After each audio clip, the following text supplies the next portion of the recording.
السلام علیکم، کیسے ہیں آپ؟ ٹھیک ہوں گے؟ آج کی ہماری ویڈیو کا جو ٹاپک ہے وہ نظر بد کا ہے۔ نظر بد انسان کو کیسے کھا جاتی ہے، آئیے حدیث کی روشنی میں جانتے ہیں۔ رسول اللہ صلی اللہ علیہ وآلہ وسلم نے اس کی تصدیق فرمائی ہے، نظر بد کا اثر حق ہے۔ ایک حدیث میں ہے کہ نظر بد سے انسان کو قبر میں اونٹ کو ہنڈیا میں داخل کر دیتی ہے۔ اسی لیے رسول اللہ صلی اللہ علیہ وآلہ وسلم نے جن چیزوں سے پناہ مانگی اور پناہ مانگنے کی تلقین فرمائی ان میں من کل عین لامتا، یعنی پناہ مانگتا ہوں نظر بد سے۔ صحابہ کرام رضی اللہ تعالی عنہ سے سہیل بن حنیف کا واقعہ معروف ہے کہ انہوں نے غسل کرنے کے لیے کپڑے اتارے۔ عامر بن ربیع کی نظر پڑ گئی اور ان کی زبان سے نکلا، میں نے تو آج تک اتنا حسین بدن کسی کا نہیں دیکھا۔ یہ کہنا تھا کہ فوراً سہل بن حنیف کو سخت بخار چڑھ گیا تو رسول اکرم صلی اللہ علیہ وآلہ وسلم کو اس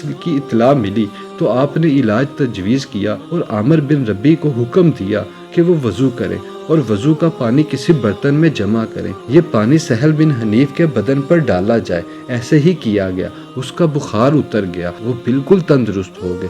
اس واقعے میں آپ صلی اللہ علیہ وآلہ وسلم نے عامر بن ربیع کو تنبیہ کی اور فرمایا، کوئی شخص اپنے بھائی کو کیوں قتل کرتا ہے؟